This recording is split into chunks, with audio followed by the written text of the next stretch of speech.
I'm Greg Gaddy, and I'm CIO for the Atlanta Braves.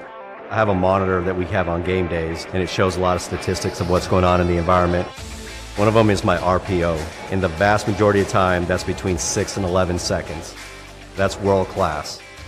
United Airlines is a global airline serving over 300 destinations worldwide, and we continue to grow. At United Airlines, data is critical. It's the base of everything that we do. We partnered with Zerto to expand our disaster recovery capabilities. By utilizing Zerto, we recover all of our virtual instances in a matter of minutes. When we lose our IT framework, we do not have the capability to do hospital work for the Houston metro area.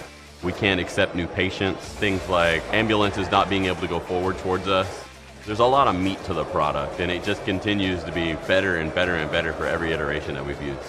With our injured employees, our claims checks is basically their income, so we cannot be down. Zerto has really made a difference in the comfort level of knowing that our data is off-site within seconds, and we can retrieve it if we ever need to because of any type of disaster. My main reason for choosing Zerto was the ease of use. I downloaded, installed, and configured replication in an hour. It just was smooth as silk when I installed it and got it running. It was a quick and easy selling point for me.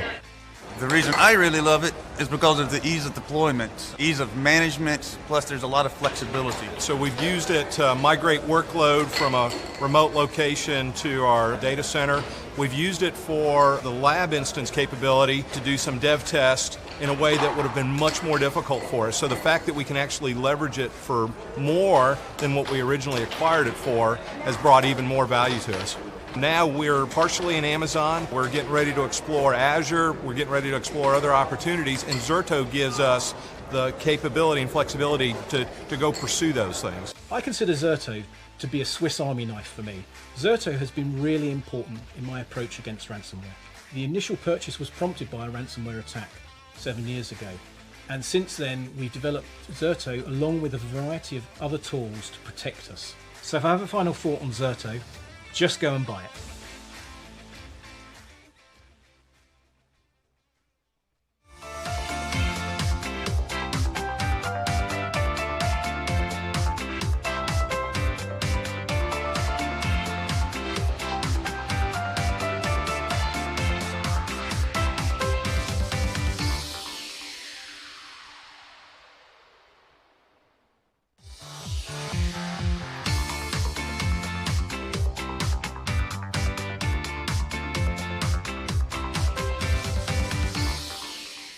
Good morning, everyone. I'm Matt Boris. I'm the Worldwide Vice President of Zerto Go-to-Market.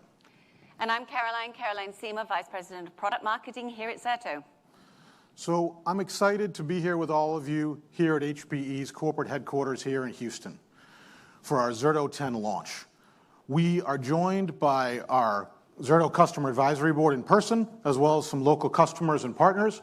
For any of you streaming or also potentially watching the replay, we thank you for your time, and we're excited to share with you.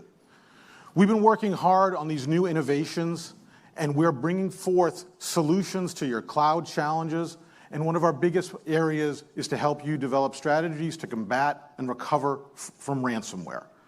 The team is eager to share these with you, and we hope you're excited as we are. So before we get started, though, I'd like to play a video from our President and CEO, Antonio Neri.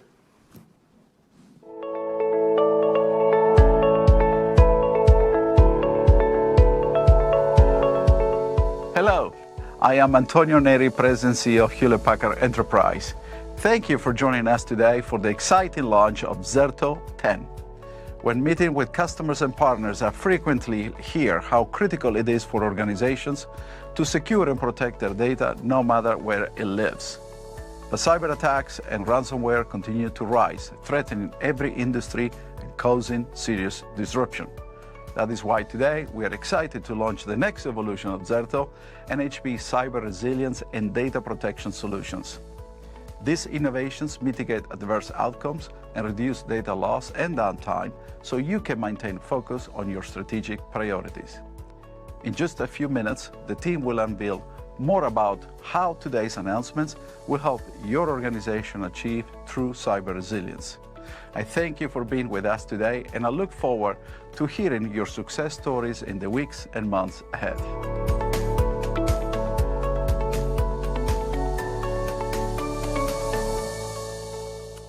So at this point, I'm going to turn it over to Caroline so we can go with the agenda and our next steps. Thank you, Matt.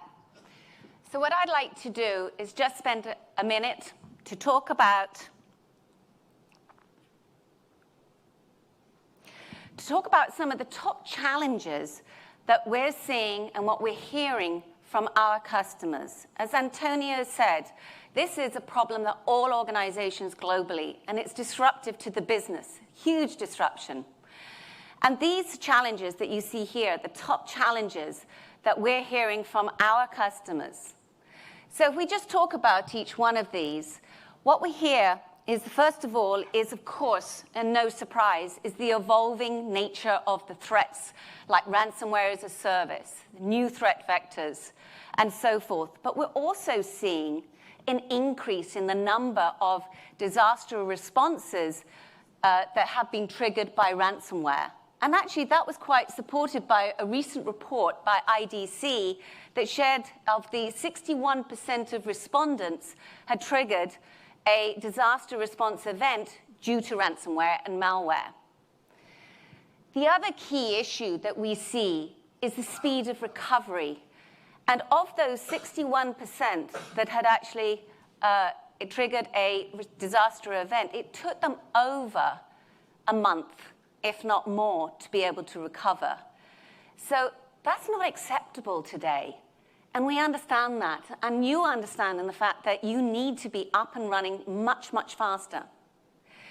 The other challenge that we see is the fact that there's the catch-22.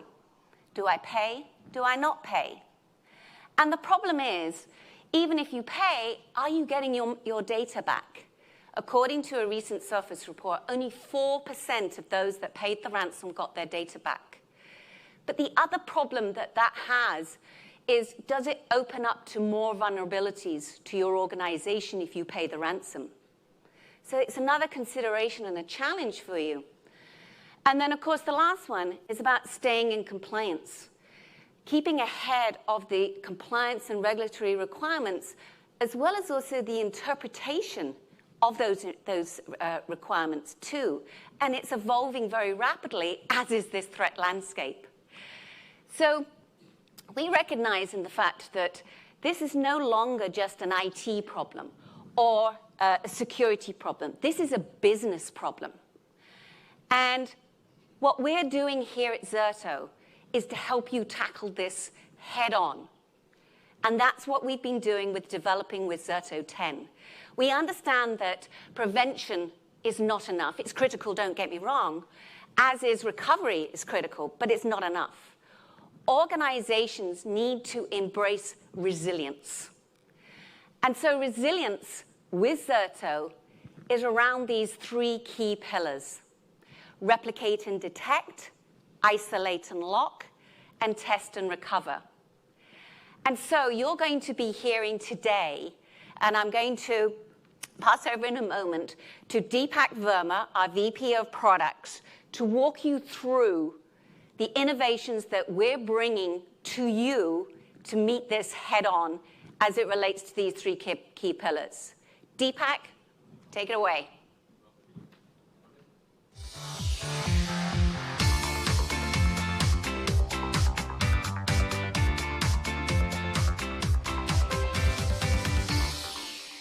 Thanks, Caroline. I lead product at Zerto, and I'm honored to be here to share with you some of the features that we're going to be bringing in Zerto 10 in a couple of weeks. Will be available to you to download and install in your environment. Not a week goes by that, as Caroline mentioned, we hear customers that have had threats, but we also get thanks from a lot of customers that have been able to use Zerto to be able to recover from these resiliency events. What we also get is requests to come in and re-architect their environments to make them more resilient against these cyber threats, and really incorporate Zerto into their infrastructure as much as possible to reduce the impact. So Caroline mentioned the 3 pillars. I'm going to dig deep in what we've been doing in each one of these to give you an idea of some of the features and capabilities that we're going to come up with.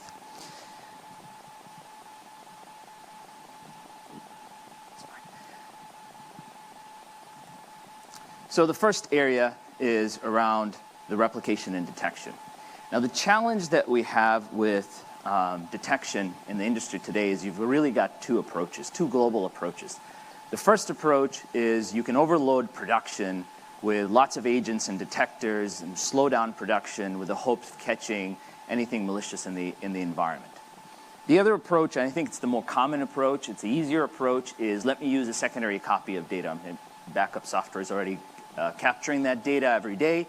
Let me use that data and let me put some detection against that. The challenge with that is that the RPO and the RTO gets very elongated. So when you consider backup data or secondary copy data, the challenge that you get is, first, this is occurring very infrequently throughout the day, right? So 24 hours is pretty typical, maybe 3-4 times a day if you're really pushing the envelope there. Then there's the backup window, the amount of time it takes to copy the data out of production, move it into a non-production environment. Once that's completed, only then can scanning start. And the scanning is going to occur on a large set of data, so that's going to take a considerable amount of time. In the meantime, what's occurring is the malicious code is then spreading throughout the environment. Let's say you do catch something. Now you have to sanitize the production environment. You have to now restore tons of data back. So what we're finding in a lot of customer environments is it's taking anywhere from 1 to 3 weeks to really do a full-on recovery of a couple 100 terabyte production environment. Now at Zerto, what we really focused on and what really made us successful for many years now is shrinking RPOs and RTOs down to as little as possible. So the customers that use us and have used this successfully say, hey, Zerto, you did your part very well, efficiently, and you reduced my RTO, RPO. But what if I look at my whole scope here, all the way from when the detection happened to when I was fully recoverable, it's still pretty large. So our goal has been, how can we reduce that considerably down? So again, from a backup perspective, we're talking about days to get that recovery occurring. So what we're introducing in Zerto 10, the first is really moving that detection component upstream to where the data is being generated. So with Zerto's real-time encryption detection, we're using technology that's existed for a while within Zerto, which has been our journaling technology. We capture IOs as VMs are generating that change data. We use that to replicate it to a remote site, usually for DR purposes. And we use that journal to play back and forward those blocks of data. What we're embedding in Zerto 10 is a new detector, a set of algorithms that detect encryption at a block level. So regardless of the file system that's being used, regardless of the operating system that's being used, being able to detect if a singular block of data is encrypted. And we're doing this in batches. So as this detection is occurring upstream, when the data is being generated, we can give you a very early warning system. You're not waiting for a day before you have to process the data and actually detect this. You're detecting this very, very early. And then once that's detected, once the anomaly in encryption is detected, obviously you can integrate that with upstream systems, security systems. You can then enact tests very quickly. You can use Zerto to test in an isolated environment. So in a network segmented environment, you're either testing the malicious point in time, or you're testing a prior point in time. If you've got a good point in time, you can quickly recover in production. So the goal's been pretty straightforward. It's the same goal that we've had at Zerto for over 10 years, bringing that RPO and then RTO down to as low as we can. So we've broadened our horizon and started looking at it from an enterprise end-to-end perspective. So this is the first aspect we're releasing. Now, for the tech folks out there, you're going to say, okay, where is it? How are you doing it? It's actually pretty brilliant what our engineering teams have done. Zerto, this is the standard Zerto infrastructure architecture. We've got 2 components that we run. We've got the Zerto Virtual Manager, the ZVM, that's our control plane. And we've got the VRA, which is our replication appliance that moves the data. This is what generates the blocks of data for replication purposes.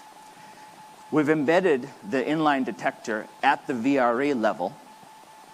So all you need to do in Zerto 10, if you want to use this, is check a box to turn it on, and it starts spitting out encryption metric data. That encryption metric data is then sent to ZVM, or via API it can be sent out to other components in your environment, which I'll talk about. And I think this is the most critical component for a lot of business owners. We're including this at no cost. So you move to Zerto 10, you're going to have this capability that you can turn on. So I've turned this capability on. Let's say you turn it on in your environment. What can you start doing with this? Well, it's pretty straightforward. Let me walk you through the entire life cycle. First, with Zerto, you choose where you want to replicate. Most customers choose to replicate for DR purposes to outside the four walls of the data center. But you may want to consider actually replicating within the four walls of the data center. You may actually want to consider applying this to not just the tier 0, tier 1 VMs we typically protect, but actually a larger set of VMs that would be more critical to your business from a ransomware protection standpoint. You turn on the encryption. The encryption detectors will establish some baselines, and we can send the metadata either to the ZVM, or we can send the metadata to other engines of your choice. Anomalies detected. We do a process that's called tagging. Essentially, you're putting a bookmark in that I/O stream that says, this is where I suspect a bad point in time has occurred. You bring that bad point in time or a prior good point in time in an isolated environment. You bring it up, you test. You may want to put some tools, some detection tools against that. And then following that, you can recover straight into production. So we really started to shrink that window down, that end-to-end process. And for those of you that have been using Zerto, this doesn't seem any different from what you've been doing for years. The difference really being, instead of a natural disaster or a impending event triggering an action, it's being triggered by a malicious activity that's being detected. So I hit on this a few seconds ago. I said, sending it out to external systems, sending it out to external systems. We recognize that a myopic view of being an end-all solution is not the right approach. And I think some of our CAB members yesterday in discussions have actually confirmed that. They want to use a lot of tools. They want to use a variety of tools. They want to have access to different viewpoints, different intelligence in an environment, which then allows you as customers to really have a better chance of detecting something. So what we're also introducing and making available, you can download it today, is a Zerto Resiliency Observation Console. We call it ZROC for short. And this is nothing more than open source access to use Zerto API. So not just the encryption data, but also all of the rest of the Zerto metrics that are available, pushing that to open source tools such as Prometheus and Grafana. Right? So now you've got access to a set of metadata that Zerto is providing, in addition to other security tools in your environment that may be providing data. You can aggregate that. You can put machine learning, AI against it. You can do predictive analytics against that, right? So the approach that we're using here is we want to be open. We want to be able to provide that data. We want you to be able to use that data most effectively, so you can build more resilient solutions in your environment. So that's available. You can download it from GitHub, and I'm excited to see how other customers and other folks are going to enhance this and help it move forward. So from a detection, the first pillar, to sum up on the first pillar, earliest detection system in the industry. We're going to be able to detect at a block level variations or anomalies at an encryption level sooner than anybody else in the environment, which then results in the reduction of the blast area from an attack. If I can detect it sooner, I can hopefully reduce the spread, and I can limit the blast radius of that infection. Minimize data loss. So because you've got the ability to recover to seconds before an event occurs, you can minimize the data loss in your environment. You can integrate using it with APIs, with other cybersecurity tools. So maybe you're getting an alert from some of the Zerto metrics, but you want to confirm with other tools that you may have at a network level or at a scanning level, you can now start putting 2 or 3 of these together and really have higher level of confidence in when an event occurs. Because what's worse than not having an alert is maybe having too many, and then the alerts actually get lost in the noise. And of course, we're providing this at no additional cost. No agents are required of this, no infrastructure, no performance impact. This is going to be provided with Zerto 10. So let's talk about the second pillar, isolate and lock, or the back of my mind, as I call it, the 2 buzzwords that we're all faced with in the IT industry, which is immutability and air gapping. So this is no longer an option, right? Regulations are becoming extremely strict in terms of they're actually spelling out that we need to have immutable and air gap copies in our environment. Underwriters from a lot of the cyber insurance providers are requiring this, in addition to other qualities that software need to have, maybe multi-factor authentication, single sign-on, etc. So this is where regulators are getting really deeper into the technology and requiring that technologies provide these capabilities. Regulations are also requiring that organizations report on any events that, any cyber incidents that occur. So it's no longer, hey, we're keeping it out of the media to save face. Your regulations are going to require, and are slowly more and more requiring, that these be reported, and you have plans in place, just like we've had the need to have disaster recovery plans for a while. The challenge with using older methods, so one approach is very easily, hey, I'm writing my data on tape, and I'm sending that tape off to a remote silo, and it's being stored. That's fantastic. It will check all the boxes. However, I'm pretty sure the business is going to have a challenge, and they say, how quickly can you recover by recalling that tape and restoring back to a clean environment, right? That's just not feasible from a business standpoint. So the challenge that we took on here is, how can we provide you an air-gapped, immutable environment, but also meet the business requirement of being able to recover very quickly. So I go back to the RTO, RPO, which is what we live and breathe every day. So what we're introducing with Zerto 10 is Zerto Cyber Resilience Vault. It's an isolated, air-gapped, and immutable infrastructure, and really an architectural pattern that I'm going to share with you.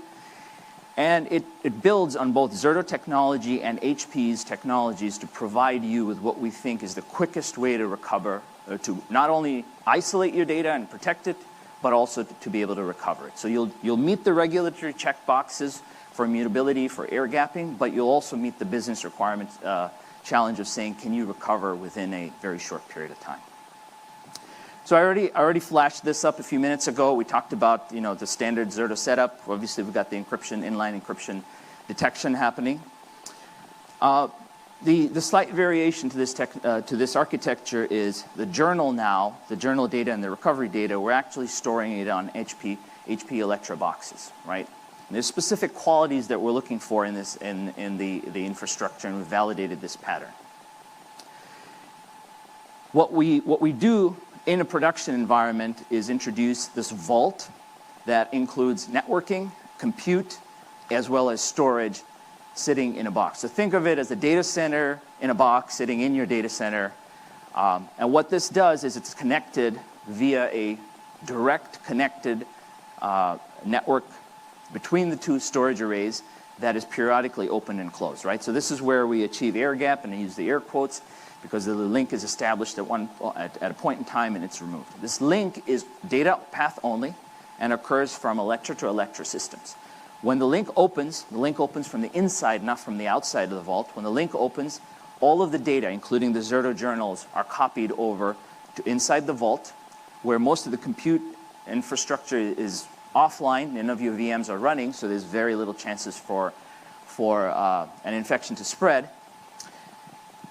And the system inside the vault is also doing maintaining immutability for copies. One copy comes in, immutability is set. The next copy comes in, immutability is switched. So we're all rotating immutability. So at any point in time, no matter what may be occurring outside, you've got an immutable copy sitting inside. It's disconnected from the network. It's disconnected from the control plane, where you're only using the data plane to send data across the pipe. So you have an air-gapped and an immutable copy of data sitting in the 4 walls of your data center in this vault that we've built, along with the Zerto journals, which we'll talk about in a few minutes about why the recovery, how that's important from a recovery standpoint, as well as compute and the right amount of networking. So the idea at that point is, okay, we've checked the box off. You've got the vault. You've got an isolated environment that's running. You've achieved physical air gap. You've also got a decentralized management plane as well as a zero trust architecture, and you've checked the regulatory compliance boxes. So it's exciting. We've increased your hardware footprint. We've sold you a bunch of stuff, and the big question you're going to ask is, okay, now show me how this is going to help me recover. So that's where I want to get to next. So the third pillar being around test and recovery, and with testing, it's test often, test extensively, right? We've been promoting testing for as long as Zerto has been around. A lot of customers have benefited from testing. I used to personally do DR tests. I remember it was an event. You go in Friday morning into the data center, and if you're lucky, you come out Sunday, and then you try to take the Monday off. With Zerto, we got rid of that, right? The goal that we wanted to achieve was click a few buttons, do your tests in a couple of hours, go home and enjoy the time with your families on the weekend. So testing now, I believe, is more critical than ever. More and more customers are testing, not just to make sure that the VMs are up and running, but to make sure that their data has integrity. So they're running their test environments longer, and we recommend that they run more frequent micro tests. Instead of having this major disaster recovery test every twice a year, run micro tests. Check to make sure that the infrastructure is not, or your data hasn't been compromised. Maybe bring up one application set in an isolated environment, point some detection tools against it, make sure it's valid, and then rinse and repeat that. So customers have been kind of embedding embedding that philosophy and really changing their processes. But with the Vault, what I'm going to show you is how testing is really going to give you confidence to give back to the business to say, yeah, we are recoverable if an event occurs. So back to the architecture we talked about. You've got your production environment. You've got your replication target. It may be within the four walls of your data center. It may be your DR site. You've got your Vault. We've got our air-gapped copy that's sitting in there as well, and right now it's disconnected. So let's say something happens in production. A malicious event occurs. What occurs today and the customers have been able to use successfully has been select the apps that you suspect have been compromised. You select a clean checkpoint. I had a scenario where a customer got hit. They identified the CEO had come in at 6 o'clock in the morning and clicked on the wrong email, and that's when it started infecting. So they were able to go to 558 and start rolling their servers back. So you had to come up with some method to really select the checkpoint. But you select the checkpoint, you bring that checkpoint up, the 5:58 a.m. in this case, up in your replication target. You bring it up in an isolated network. You look at it, you make sure it's still good, and then you recover to production. You're up and running. So that's business as usual. You can do that today. Where the Vault starts coming in is, okay, what happens if my replication target gets affected, right? The reason we have a DR replication target is for natural disasters. It's for traditional disasters, I'll call it, right? You want that to be connected to the management network. You want low RPO, RTO, so you want that infrastructure up and running so you can click a button and fail over. That's what we designed DR for. But what happens if the malicious code gets proliferated and affects your DR target? Now, you come to the Vault, which is network isolated. You get in there.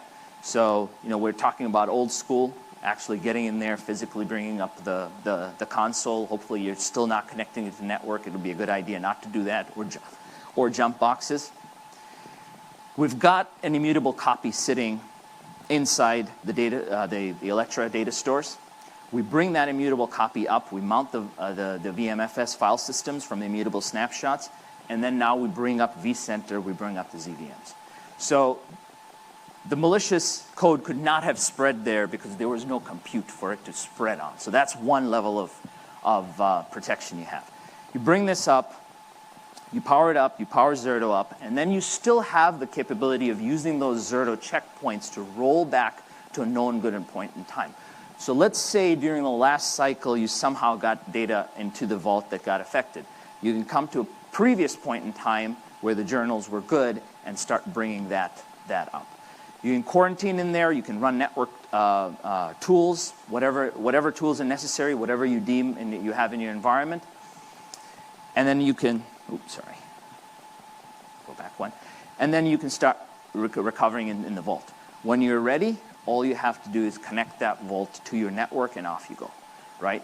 So the idea here is it's running on production grade gear, it's running on production grade compute, storage, etc. So your critical applications, you can get them up and running, as opposed to I have to sanitize an entire environment, I have to bring back data, I have to restore data, I have to connect networks. It becomes a complicated nightmare, right? We over the years have optimized DR to have very low RTOs by pre-preparing parts of our infrastructure, part of the core services, but this new threat doesn't allow for that. So with the vault concept, again, the goal has been how can we recover in case even the secondary copies of Zerto have gone down. So we go back to kind of summary points in number 3, which is it's a flexible architecture. What we've designed is for a production-grade vault. You can perform non-disruptive testing. I've heard customers talk about both, hey, we might test at the DR site and then allow the pipes to get open from a immutable copy, or we might test in the vault itself. We might have processes running. So pros and cons, right? But I think the important thing to take away here is no one size fits all. It's pretty customizable in how you want to do things, when you want to do things, but the core of low RTO and low RPO has been important. And the benefit with the combination of the technologies is you still get the Zerto rollback capability from a journal standpoint. So those are the 3 pillars, but we didn't stop there. We still continue developing developing in other areas of Zerto.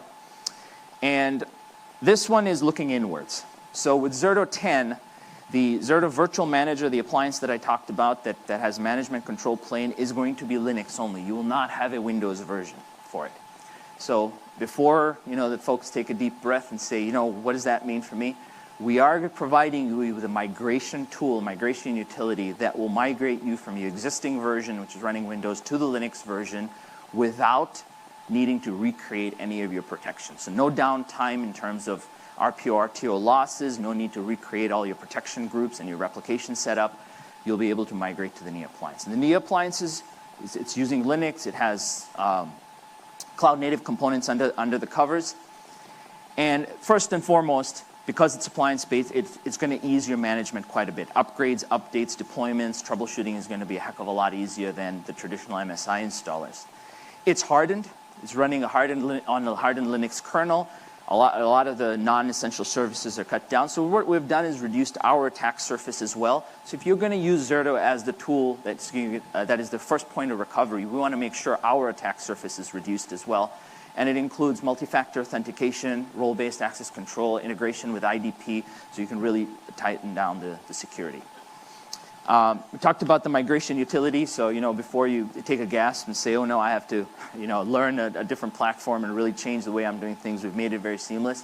The GUI and the user interface will appear exactly the same. It's all of the underlying infrastructure. So this has been a monumental lift for the engineering teams to get us to this point, and I'm excited that we're moving forward in a more cloud-native appliance manner. The other area that we've been working very hard on is public cloud. And with Zerto 10, we've had a lot of focus on Azure. And the challenge here that we've had from some of our larger customers and those that are moving more aggressively into public cloud has been scale, protecting at scale. So what we've done with Zerto 10 is we've refactored our Azure components to be Linux as well. We've changed the architecture, so we've got a more scale-out architecture, especially on that VRA side, that's the data mover components. And what this is going to allow you to do is protect thousands of VMs at a lower operating cost when you consider what it costs to run Zerto and its components, at a lower resource cost in terms of API calls, etc., while still getting you excessive amounts of VMs that can be controlled and managed under a single control plane.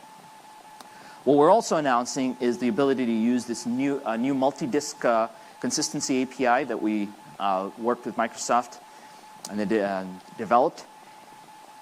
This is going to allow the applications that are spanning multiple disks in public cloud to have a single consistent point. So as Azure rolls this out into more and more regions, you'll be able to use Zerto to protect that. I know it's been one of the biggest asks from our Azure customers, so I'm pretty excited to have that.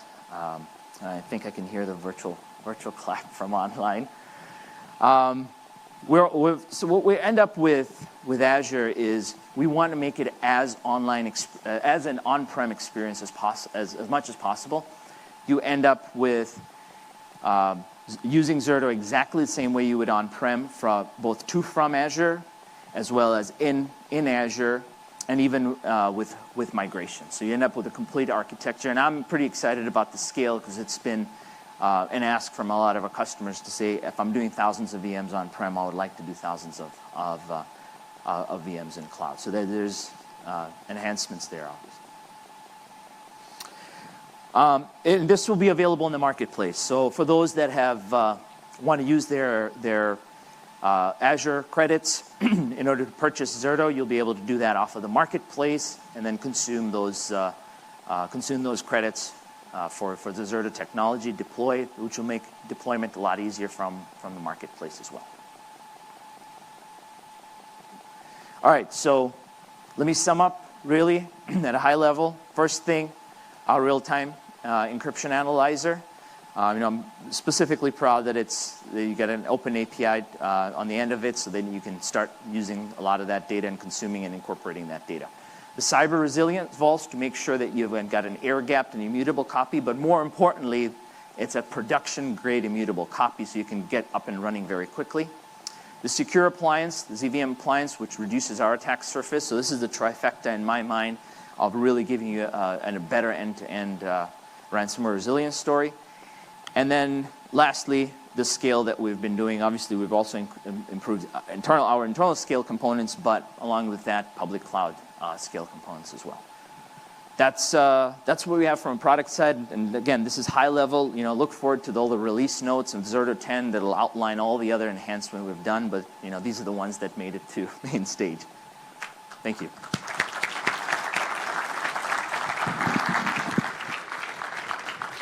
Thank you, Deepak. And I hope that you're as excited as we are with what you've actually heard today and the new innovations that we're bringing with Zerto 10 as we're looking to help you address the challenges head on as we look at the risks with ransomware. And so as we've actually been going through the development of Zerto 10, we've been working with a number of customers, and they have been validating and working with us. Here is one quote that I put up here that I just wanted to share with you because they've already upgraded to the Linux appliance that Deepak talked about within 5 minutes with the new migration utility. They've tested out the detection capability. But the key thing that I want to highlight here is what they said at the bottom about believing what Zerto 10 can do for them and how it will play a key role in delivering effective data protection and disaster recovery in an environment of increased cyber threats. We've also been working with a lot of highly regulated industries, with the new Vault architecture, for example.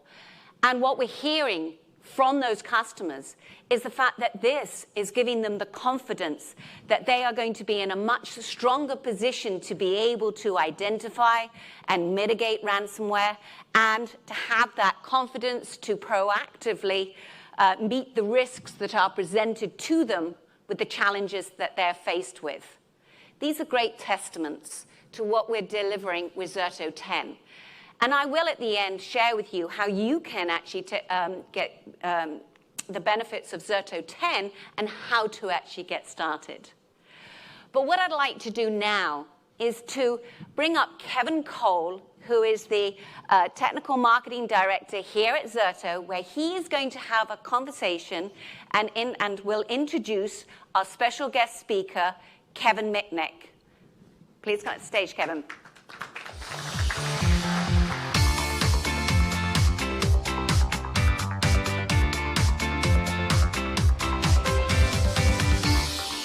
Thank you, Caroline, and hello, everyone. My name is Kevin Cole. I have the distinct privilege today of having a conversation with Kevin Mitnick.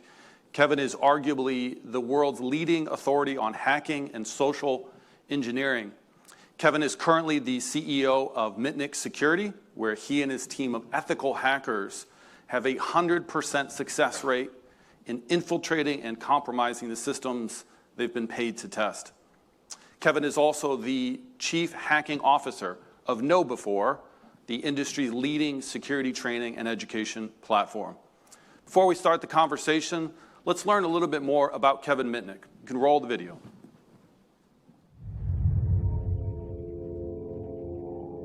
I was a hacker because you get that adrenaline rush from the accomplishment of breaking into the system or finding a security hole or getting access to information you shouldn't have. America is raising a generation of teenage electronics junkies.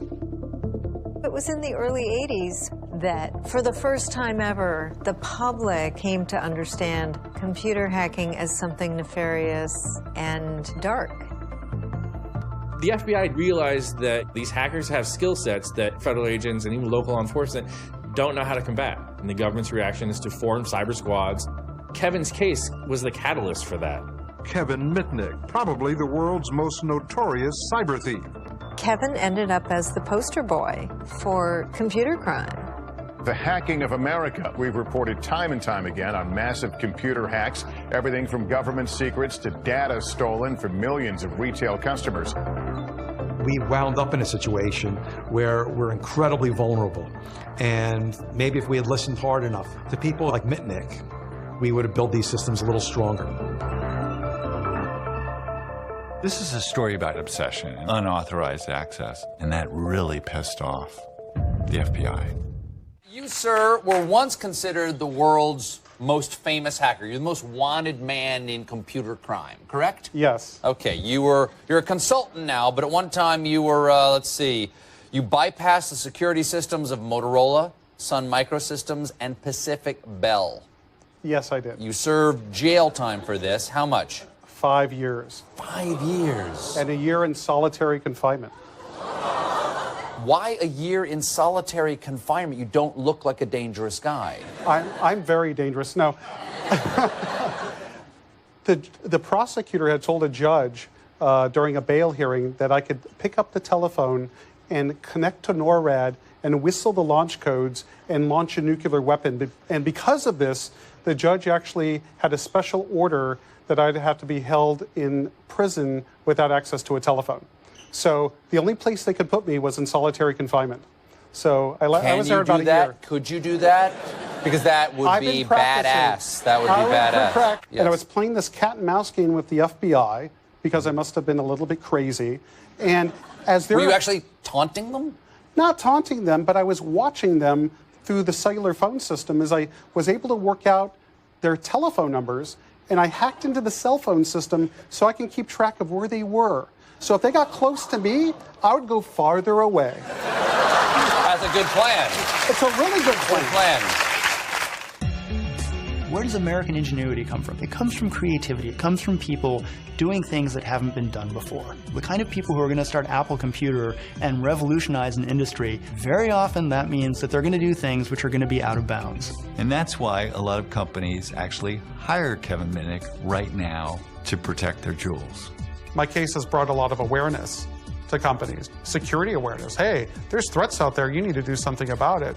And what I get to do today is companies use me to test their security, teach them how to remediate those problems so a real bad guy cannot exploit them.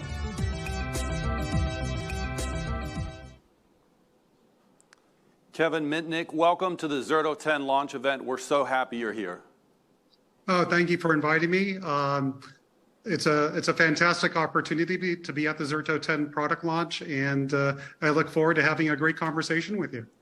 Yeah, so before we get into it, I'd love to just go back to the beginning. Tell us more about how you got started on this incredible journey. Well, it's interesting. I actually got started kind of hacking when I was 10 years old. I was fascinated with magic.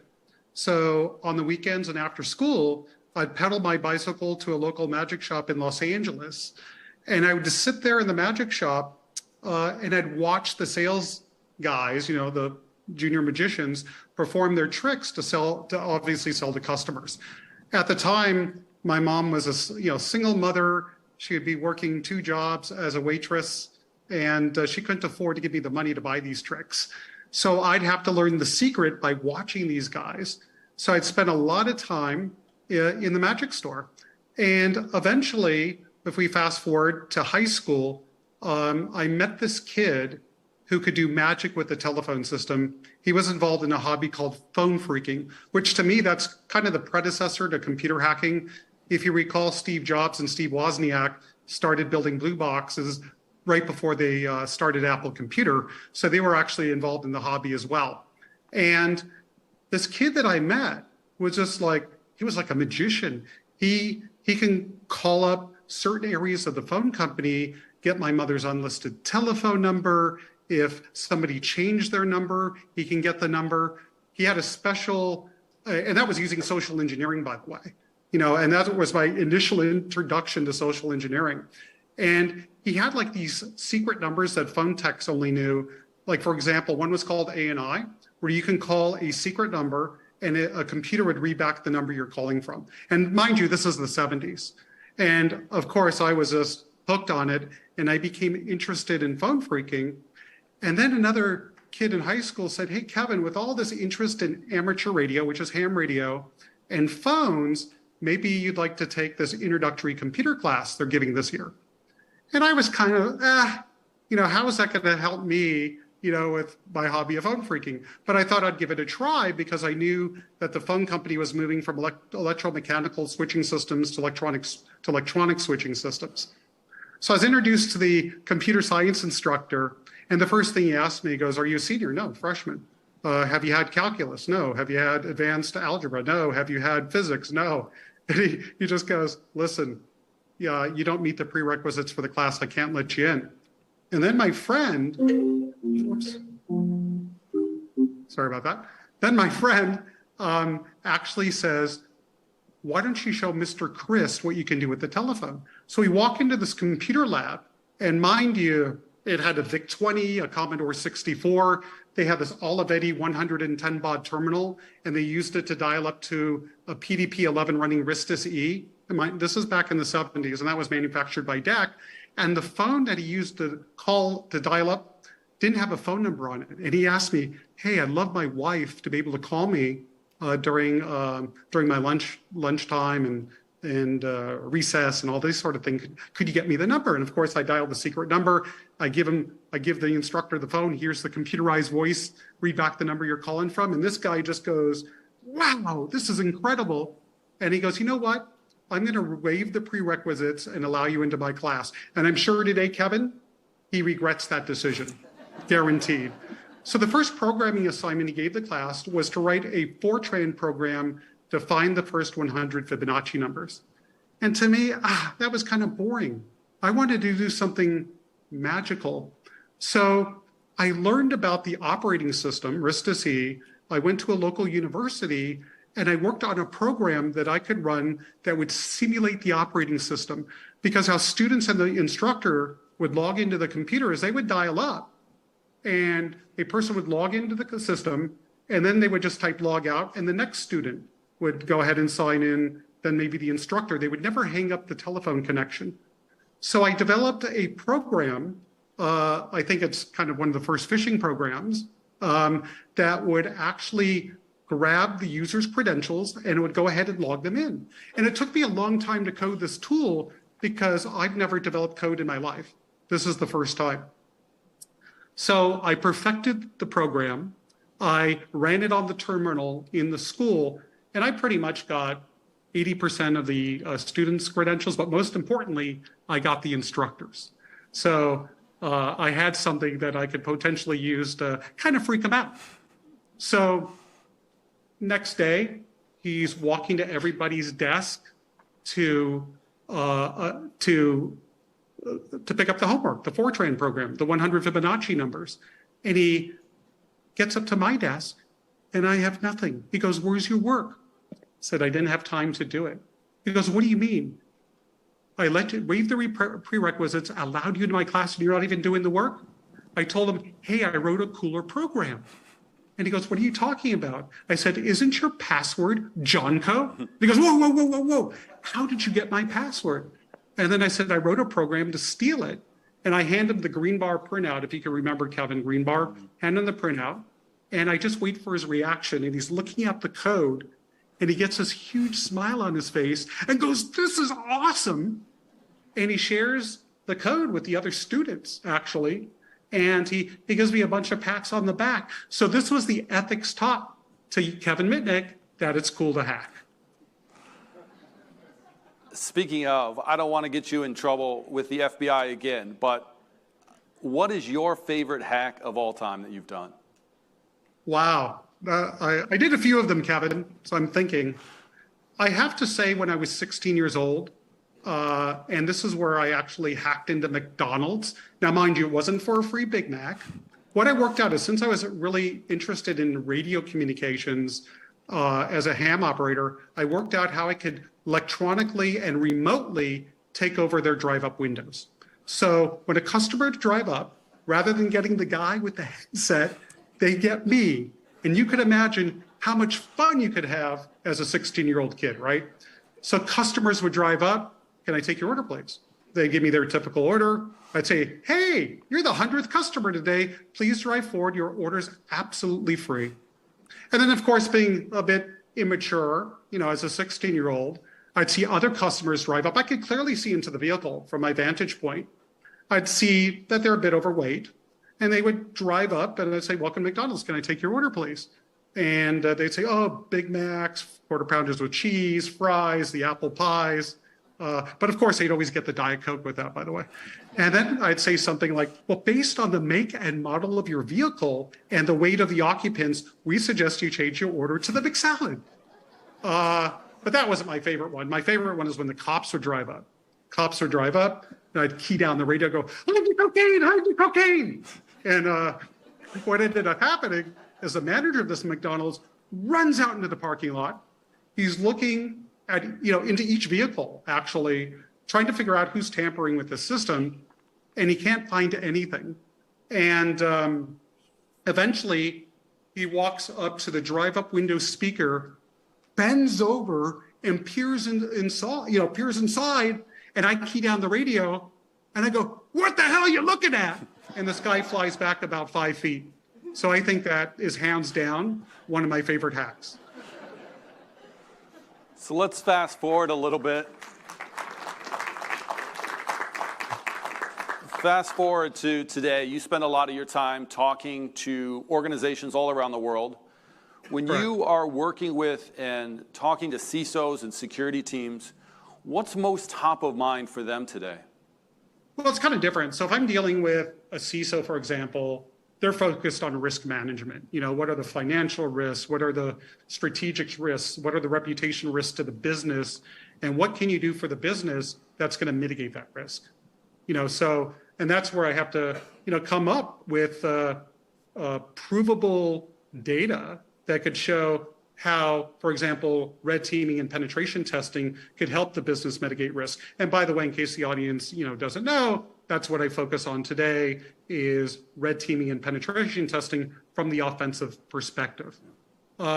When I'm talking to the security teams, they're really focused more on the technology, which is interesting because how the bad actors penetrate systems these days is not just on technology, it's also manipulating people and processes. So they want to focus more on the technical threats. But mind you, with the CISO, right, they're concerned about also compliance and regulatory issues. Like, for example, let's say a bad actor is able to break into an organization and deploy ransomware. And typically, not only do they deploy their encryptors, which is, pretty much in 90% of the cases, but they also try to exfiltrate data. And what if in an organization, a bad actor is able to find credit card data with plain text CVV, meaning the three numbers on the back of the card, companies aren't supposed to store that data. So what happens if that gets published? Now the company has a compliance and regulatory issue where they can get large fines and sanctions, right? So this is something more, of course, that the board is concerned about. But the bottom line for CISOs out there is what can they demonstrate to the board in their ransom and extortion readiness and prevention capabilities? What can they present to the board that maps to the specific risks that the board is interested in? And when you think about the total security landscape, the threat landscape, where do you see data protection and recovery fitting into that bigger picture? Of course, it's critical. If your company has suffered a catastrophic event, the critical thing, obviously, no-brainer, is you need to minimize data loss and get up and running as soon as possible. And it reminds me, because I deal with companies that have been attacked by ransomware. And there was one large oil and gas company in Kansas that got hit by the Conti group. And I think, Conti, I believe, is a Russian ransomware gang. And what ended up happening is they really didn't have good processes in place. What one of the owners did is they backed up the file server onto an external drive periodically and then brought it home. And that's the only thing that saved them, by the way, because everything else was corrupted. But pretty much all the important data, fortunately for them, was on the file server. So what they had to do was hire us, because they were afraid to go back into operation because they didn't know the initial attack vector, whether or not the attackers put persistent mechanisms into their infrastructure, meaning, we could, restore everything and then they just deploy the ransomware again. So it took us about 2 to 3 weeks to go through before they could actually restore back to business. So the criticality here is really looking at solutions and technologies that is going to bring the business back up and running within, minutes, right? You can't afford to wait. Literally it was 3 weeks for this client, and think about the downtime and the financial cost to the business, right? And the other thing is looking at, how are you storing that data, right? You need to store it in a way that's immutable, because the bad actors are going to go and look for ways to corrupt your backups. Some of them just simply exfiltrate and delete, right? And then extort you to restore or to give you a copy of the backup, or some, encrypt it, but they try to destroy this. So that's why it's critical to have a vault that's immutable, and more importantly, to have backup retention policies that can't even be changed by an administrator. Yeah, I think what you're saying is going to resonate with our audience. This is exactly why many of them get so excited about Zerto and the rapid air-gapped recovery that Zerto can provide for them. I think I want to go back. Yeah, that makes sense, because in a lot of the solutions I've seen, the time to recovery is pretty slow. I mean, it typically is going back to backups, right? And by the time you go to last night's backup, you have data loss and you have a longer time to get the business up and running again. So that's what I really like about your product, by the way, because I listened to the presentation before I came on stage, well, virtually at least, and it's the speed. The speed matters, and this is what I really like about it. I think I want to pivot slightly. You had mentioned cybersecurity solutions. Of course, most of our audience will have those in place, a number of them. But I'm curious, in your opinion, how easy is it to still compromise those, even with those solutions in place? Well, mind you, I've been practicing offensive security as a pen tester, red teamer for over 2 decades. And prior to that, I was practicing offensive security, but we're not going to go in that direction for the hobby. So I've been doing this for 40 years. And it's really not too difficult for bad actors, especially ransomware gangs, to break into systems. Frankly, most of these attacks are identity-based. What do I mean by identity-based?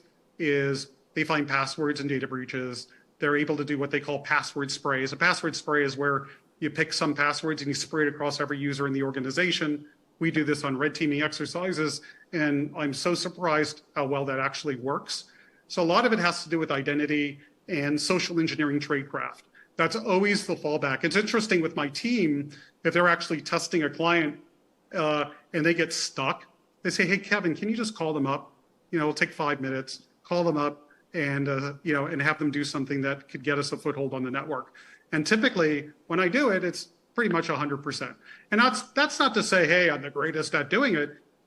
I think anybody could do this, right? Of course, the ransomware gangs that are in foreign countries like Russia might have a hard time, but if they're dealing with somebody who could speak well with speak in an American accent, I don't think it's too tough. So the two top methods of exploitation are typically social engineering, one, and exploiting internet-facing web applications. That's another big. Does your business have the ability for a user to create an account from the outside? A lot of businesses do. And then it gives the threat actor much more of an attack surface to try to exploit that web application. And of course, there's shadow IT, vulnerable network services. So it's a problem. In fact, we all hear about the zero trust architecture. And the key component of that architecture is 2 words: assume breach. Why do they assume breach? Because typically it always happens. I think one of the ways that we're taught to prevent these sort of attacks, we'll all have been told this over and over. You need 2-factor authentication. That's the gold standard. I'm curious, though, is 2-factor authentication able to really prevent everything? It depends what type of 2-factor authentication the organization's using. Why don't we do this? Why don't we queue up a video that demonstrates the tradecraft that attackers could use, and then we can come back really quick and I could explain the best form of 2-factor authentication that will mitigate the risk. And large organizations use single sign-on services like Okta and OneLogin to streamline user access to their applications. This provides an opportunity for the bad guys to leverage this knowledge in order to compromise the organization, specifically their employee or contractor computer applications, including email. They do this by using deceptive phishing attacks, and I'm going to demonstrate just how this works. Now here is the victim's computer. They're logged into their email, and their email is john.rafuse@target.us.com. You can see this here on the right-hand side. And so the objective of the attacker is to gain access to John's email and other applications. And in this case, we're going to demonstrate this with Okta. So let's go ahead through the email here. And we have an email from Okta support. We're going to go ahead and click it. And here is the from Okta support. And what the email is telling John is that he has to resync his Okta applications. And if he doesn't do so, he's going to be denied access to them. And that is stated right here. And this is a very powerful influence tactic. When an attacker is telling a target that they're going to lose access to something unless they comply with the request, it is more likely that the victim is going to comply.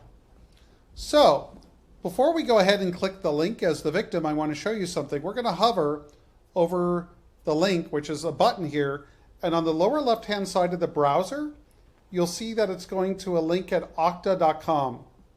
Well, okta.com is a very trusted company, so when people hover the link to make sure they're not going to a phishing link, they're going to trust this. And this is part of the major deception that the attacker has set up.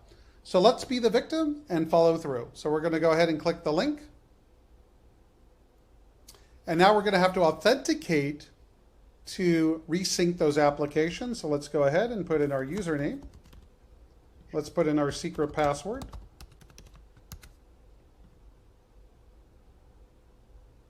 And of course, John uses 2-factor authentication like everybody should. So let's go ahead and send the code. And the code is received on my mobile device. So I'm going to input it here. And there's the code, and we're going to go ahead and log in. And here we are. Now the user is logged in. So there's an assumption here that everything is working and the Okta applications have been resynced. We'll even go into the email to make sure that it's working. So what the victim doesn't know is they gave the attacker complete access to all their applications using whatever they're allowed to access using their single sign-on provider. So let's go over to the attacker computer and see what has happened under the hood. So here we are. We're back at the attacker's computer here in the cloud. So what we're going to do is we're going to run a script, and what the script is going to give us is the actual session key to the victim. So the victim was using two-factor authentication, and so even though here we're able to obtain the email username and the password, we're still not going to be able to log in as the victim because we don't have access to the victim's mobile device. So what we had to do in this case is actually steal the session cookie so we can impersonate the victim and get access to the keys to the kingdom. So let's go ahead and highlight this. Then we're going to open a browser here on the attacker computer. First of all, we have to go to the URL of the victim, which is target United States at okta.com. And now we're going to go ahead and load into the browser. We're going to load in the stolen session cookie. Just as simple as that. We're going to close it, and now we're going to refresh the browser. And here we are. We're now logged in to the victim's applications in Okta. And of course, we can click on Gmail, and we have access to the victim's account. So I've demonstrated many of these phishing tricks in the past, but what's new in this case is when you hover over the link, it is going to a trusted provider. Just because it appears to come from someone trusted or something that's been approved by your IT team, never assume it is safe to click on it. You have to think about, what is the nature of the email? What is the sender asking me to do? Is it in the normal course of business? Have I been asked to do this before? Because even if you're cautious and hover over the link, you still need to stop, look, and think because it might be deceptive. I like that demo. Kevin, do you want to comment on two-factor and some of the better ways to think about it? I'm sure that video makes everybody feel good in the audience. No, but yeah, there's different types of 2FA. The one that you want to deploy at your organization, and there is going to be cost to it, is using FIDO2 or WebAuthn, so typically YubiKey. So at KnowBe4, it's our policy at the company that every employee, regardless of position, has to use YubiKey. And that's pretty much an unphishable 2FA technology. So unfortunately, as we all know in security, there's convenience and security. So we're going to have to take away a bit of that convenience and focus on security, because at the end of the day, we want to stop those ransomware operators. So that demo was focused on using single sign-on as part of the attack. I'm curious, what new threats are you seeing crop up these days that maybe our audience isn't quite have on their radar already? The threats are constant. You know, I can go to specific sites on the internet, for example, and it just, so many what we call CVEs are being published like on a daily basis. So the best thing for an organization to do, rather than to say, here's a list of today's CVEs, is really find a good threat intelligence provider. I recommend the commercial ones because they're going to, obviously give you, it's really, you get what you pay for. We all know this. And really what the threat intelligence feeds gives us is what are the TTPs being used? And that stands for the tactics, techniques, and procedures that bad actors are doing, and what IOCs could detect them. So that's really, the good answer.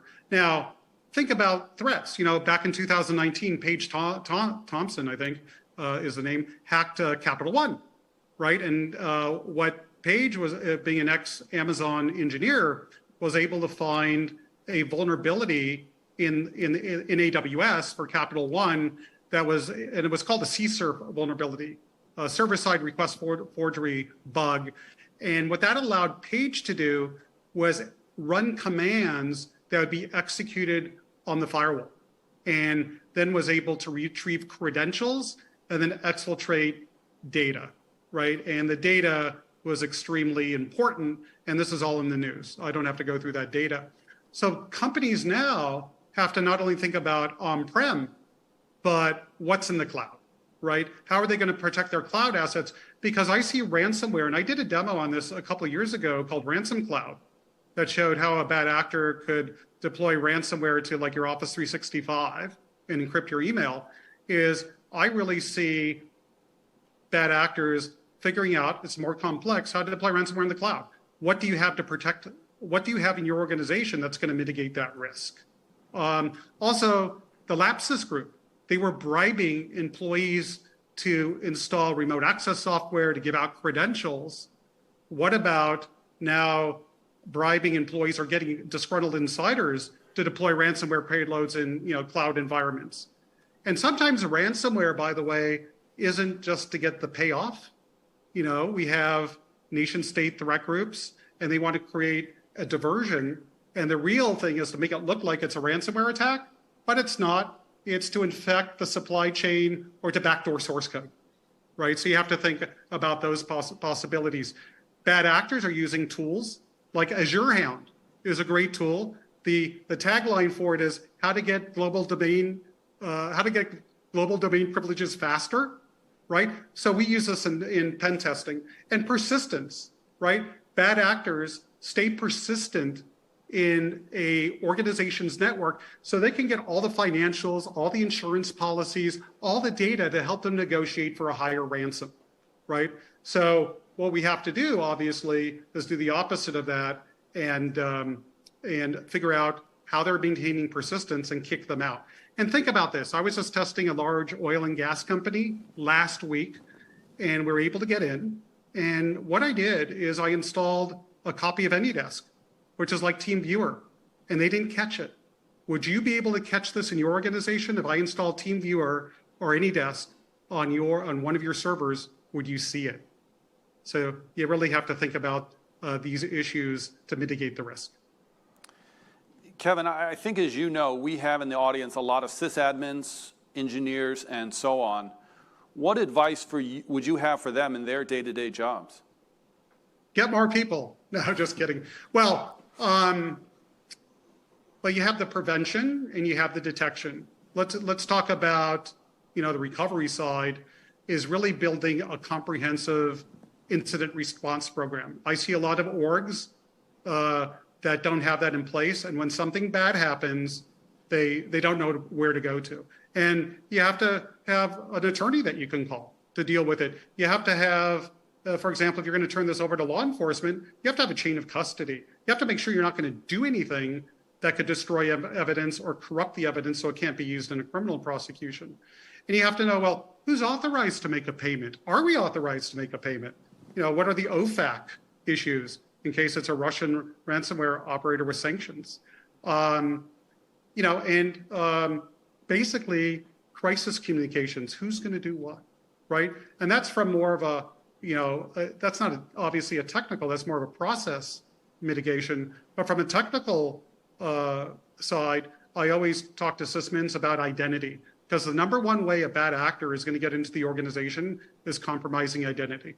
So do you have two-factor authentication enabled everywhere, right? And I mean everywhere. On service accounts, which you don't enable 2FA, and I know this, do you have strong randomly generated passwords?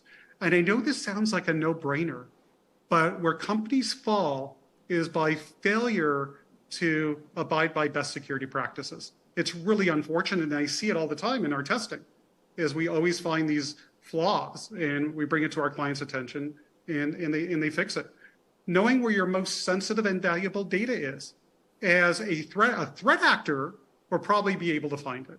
They're going to go after HR data. They're going to go after source code. They're going to go after your customer lists. They're going to go after financials. Because don't forget, at the end of the day, the ransomware operator wants to get paid. So they want to have information that they could use against the organization for extortion. It's really that simple.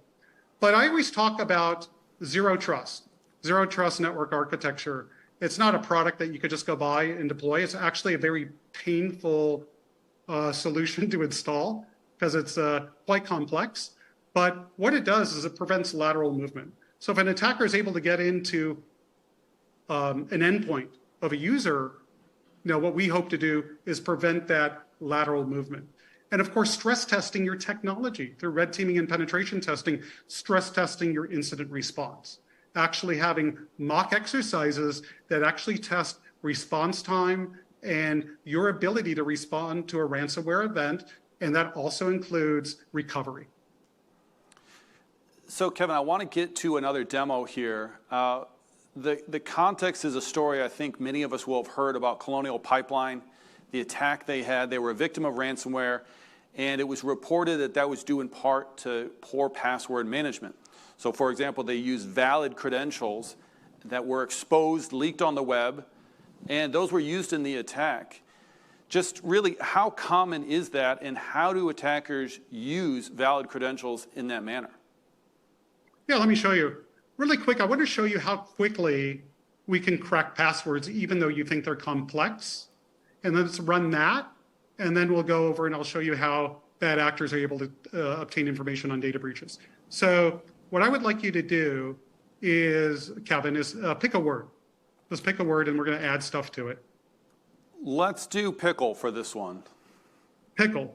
Okay, do you want to uppercase the first P, or do you just want lowercase? IT told me that I need to uppercase it. Of course. Okay, so pickle. And then, whoops, spelled it wrong. Pick two numbers. 3 and 5. And pick two symbols. Let's do a hashtag and an exclamation point. And by the way, for the audience knows, we didn't do this before. We didn't pick this exact word and test it. This is so what my I'm going to do actual is convert password. it to LeetSpeak. Now, because it's just pickle, I think it's only going to convert the L. So watch the L. It should change to a 1, I think. Convert. Yeah, you can't really see it, but it's a 1. So it's PICK 1E35 hash exclamation point. You might think that's a reasonable password. And you still want to go with this one, or do you want to choose another one? I'm super confident in this one, Kevin. There's no way you're getting in this. Okay, let's see if we can crack it. I'm going to go over to one of my password crackers here. Let's go over here. Minimize this. Right. And what I'm going to do, I set up this demo. I'm going to put in your password. Well, that's been converted to LeetSpeak. And then what we're going to do is generate the NTLM hash. You see this here? This is how Windows stores your password in Active Directory. So what I'm going to do is I'm going to see, how quickly could a bad actor crack that credential? So as that's doing, we're not going to watch this because who knows how long that's going to take, and if it will be successful, we don't know. So let's go over and look at data breaches. Data breaches are any organization, whether it's Adobe, LinkedIn, there's been thousands of data breaches. And what happens is these databases get leaked, bad actors pull out credentials out of these data breaches. Sometimes if they only have hashes, they'll actually enrich the database by cracking those hashes, and then they republish it, right? So let's go ahead, and this is my site called XKeyscore, paying tribute to the NSA. And what we're going to do is we're going to search domains here, and Colonial Pipeline's domain is coalpipe.com. So we're going to search coalpipe.com. Minimize this and search. So this is data from data breaches. You can see these passwords, right? You have the email address, the password. What's interesting, people think, oh, these passwords are all caught by a lot of these tools that Microsoft and Google and Apple look for detecting passwords that were in data breaches. But what they don't do is look for patterns. So as a bad actor, I'd look at, hey, here's a password pudding 1. Is a new one pudding 2, pudding 3, pudding 4? You get the idea. Here's Travis 1990, right? It's obviously a child's name with a year of birth, right? Can I do research on D. Brown? Could I find him in LinkedIn, find his Facebook page? Maybe he uses a different child's name for the next password.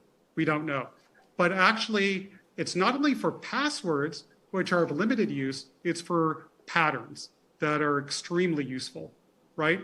So in this particular case, the bad actors found a working, right from the data breach, a working VPN credential. Colonial Pipeline did not use 2FA.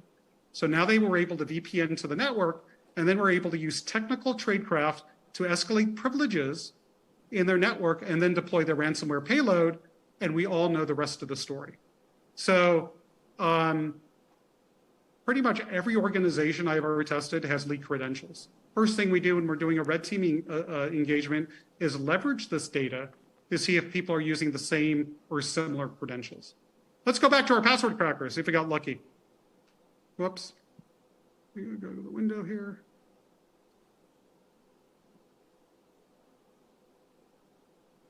We did. See, here's the hash. Here's the password that it equates to. How long did it take my cracker to crack it? 4 seconds. 4 seconds. Now, mind you, I just published on LinkedIn my new password cracker. This has 8 NVIDIA GTX 1080 cards. Those are old. I now have 24 GTX 4090s. So I can crack 6.2 trillion, well, I get 6.2 trillion tries a second at Windows passwords.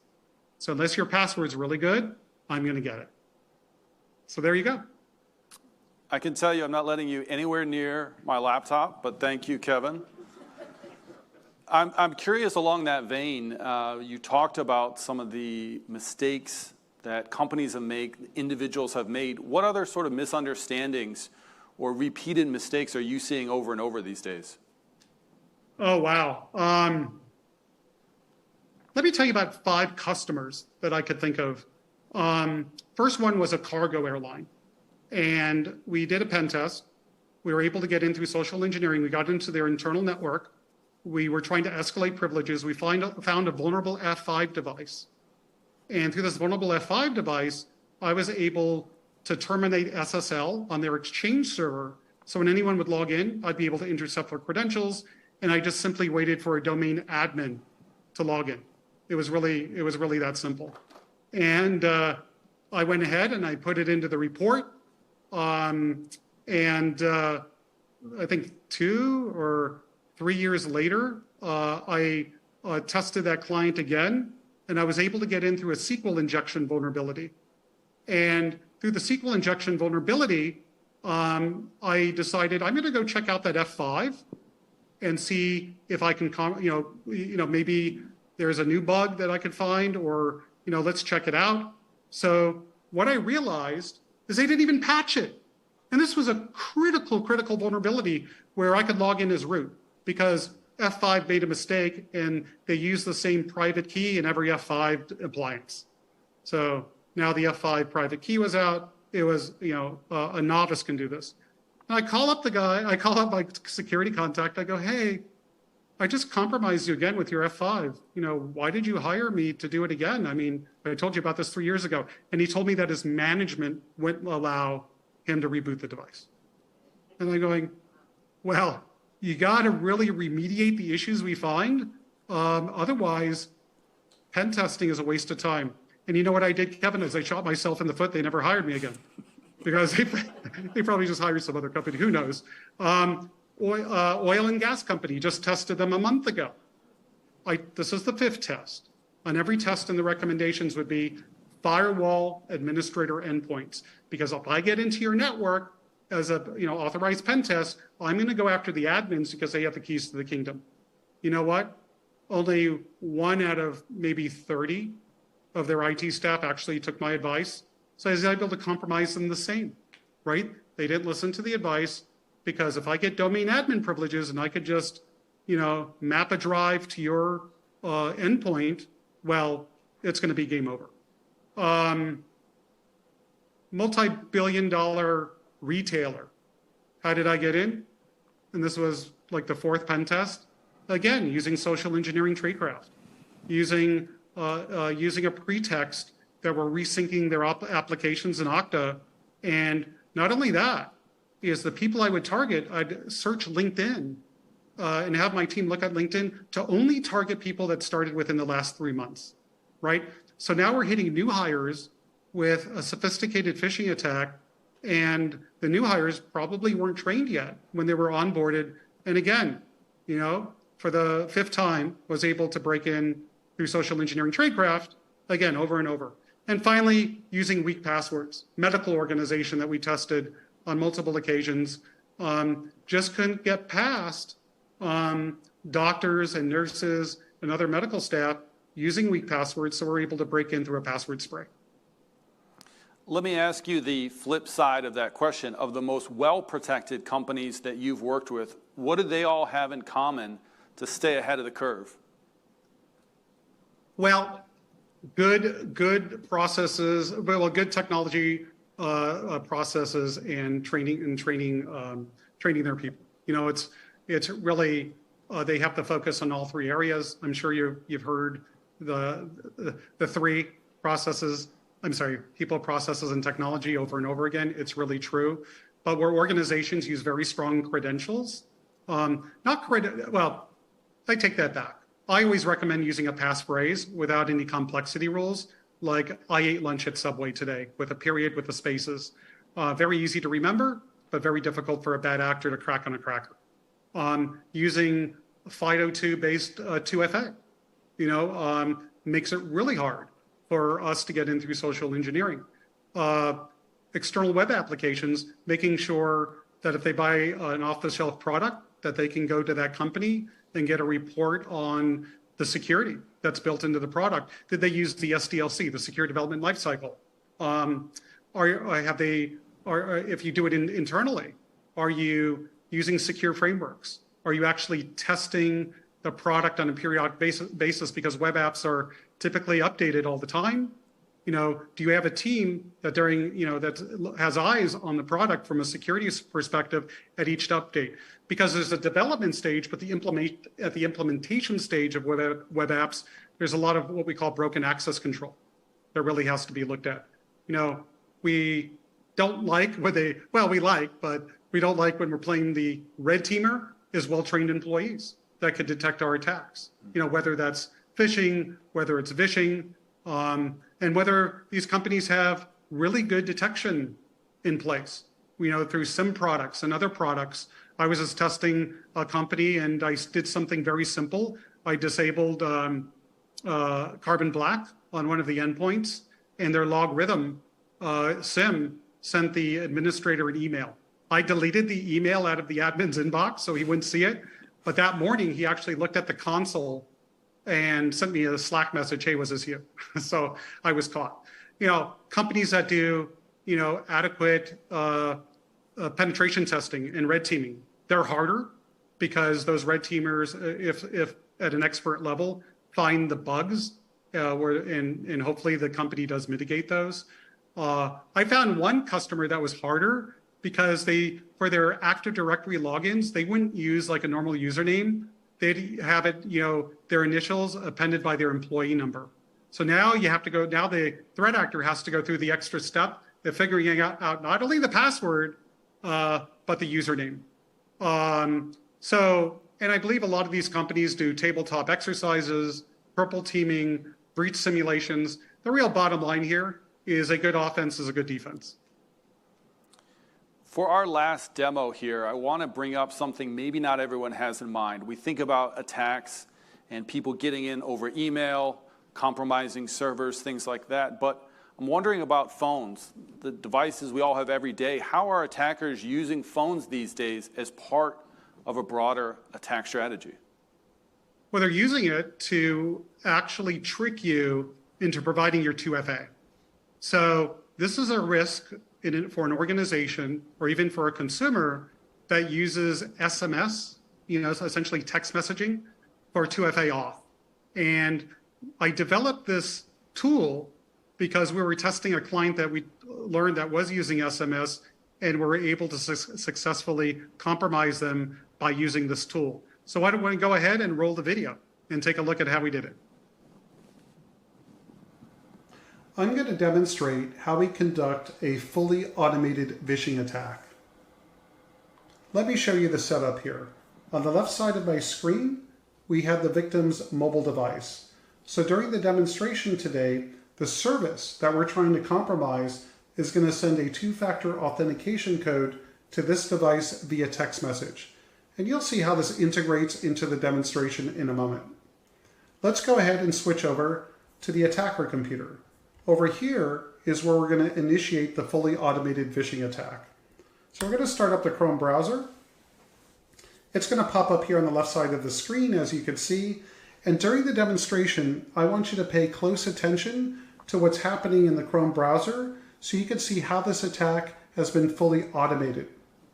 So once we're able to trick the victim into providing their two-factor authentication code, we're going to be able to leverage that code to log into their account and compromise it. Up on the top right is where we initiate the phishing call. But before we do that, what is the pretext that we're going to use today? We're going to pretend to be Microsoft. We're going to initiate the call to the user and inform the user that a password reset request was just initiated against their account. And then we're going to ask the user to confirm whether this was authorized or not. And of course, they're going to choose the option, no, this isn't me, and it's not authorized. Then at that time, we're going to take the Kevin account here with the matching password. We're going to log into the Microsoft Office 365 service, and then Microsoft is going to send a two-factor authentication code to the victim's mobile device here.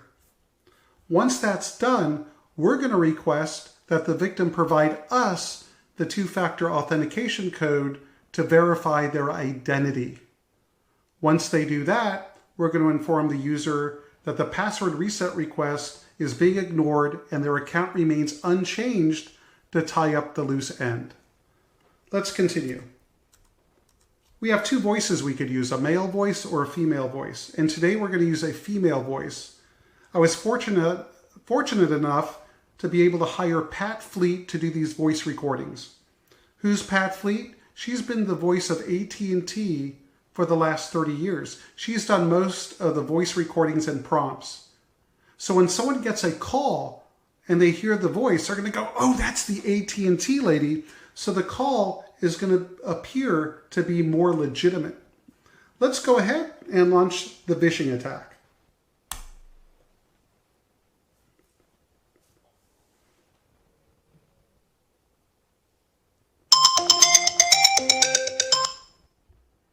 Hello. We received a password reset request from your Microsoft account. If this request is authorized, please press 1. Otherwise, please press 2.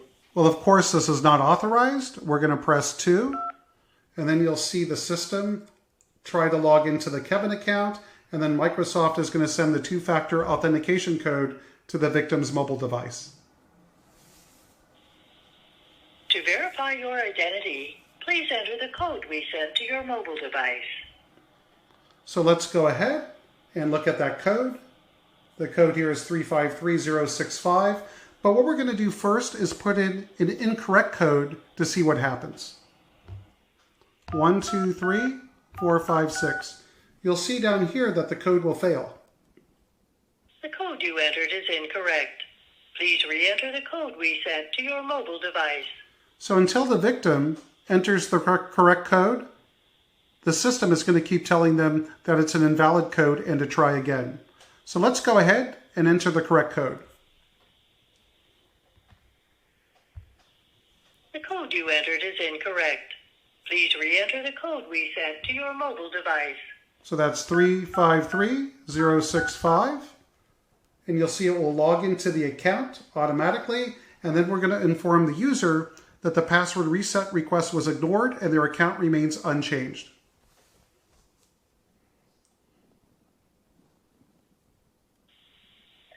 Thank you for verifying your identity. Microsoft will ignore the password request and your account remains unchanged. If you need telephone support or have any questions, please call Microsoft support at 800-642-7676. Again, that's 800-642-7676. And now you can see we're logged into the victim's Office 365 account. Let's go ahead and click here on Outlook. And as you can see, we have access to all the victim's email. In fact, we have access to all Microsoft Office 365 applications that the victim is authorized to use.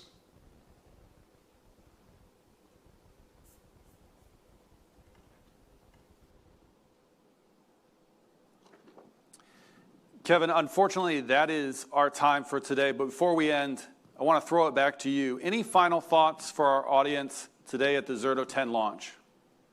Yeah, definitely. I think, the prime message that I think I want to send is really when you're looking to protect yourself against ransomware operators, you have to think about how quickly can the business recover, right? You have to look at technologies that could help you recover within, seconds to minutes, not days and weeks. That's not the way you want to go. Obviously, we know the downsides of that with respect to cost, and especially looking at what vault technologies are being used. Is the data immutable? Can a threat actor get access to the vault and delete the data or change the data in any way?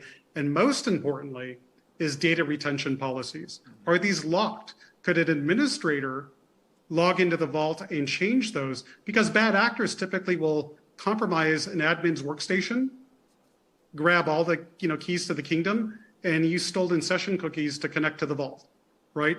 So we want to have a technology where not even the administrator has the ability to change the backup retention policy.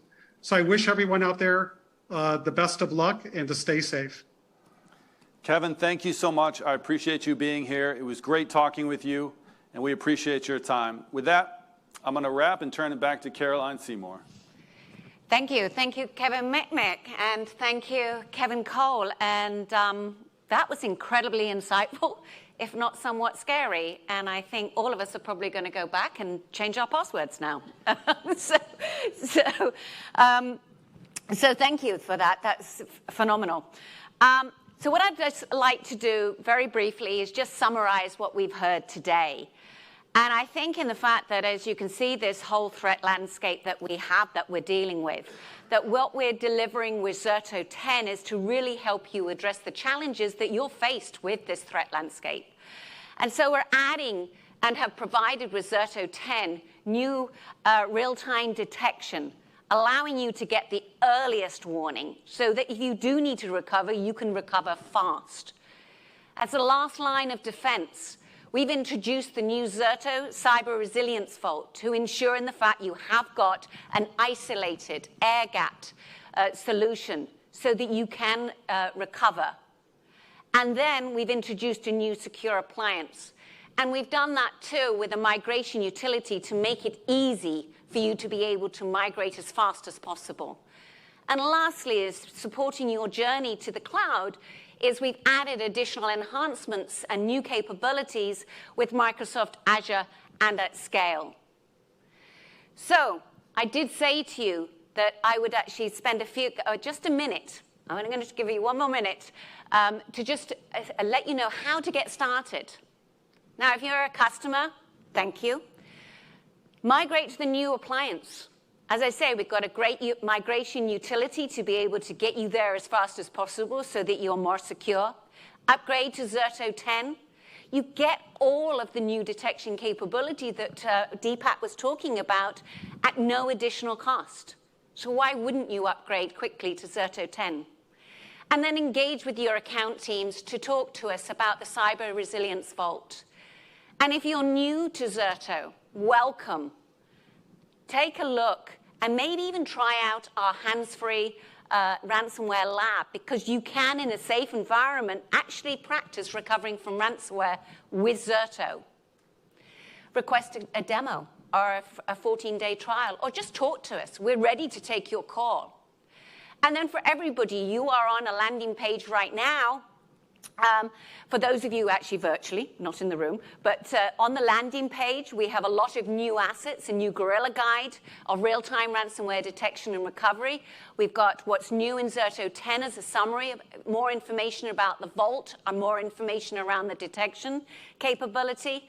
So take a look at what we have and what we are delivering with Zerto 10 to really help address the challenges that you're faced with as we look at this ransomware problem.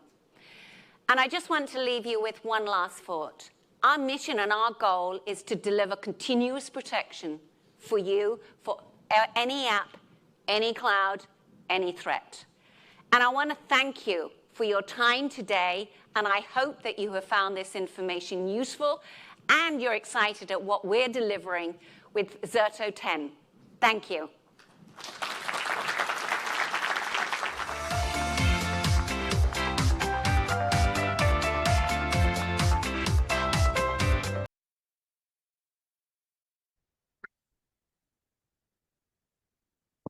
Before we wrap up, we have one more piece of business. It's the Amazon gift card prize drawing. And the winner of the $250 Amazon gift card is Danny Choi from California. Congratulations to Danny Choi. We'll be in touch to get you your card. And with that, on behalf of the Actual Tech Media team, I want to thank Zerto for making this event possible. And thanks as always for attending. That concludes today's event. Have a great rest of your day.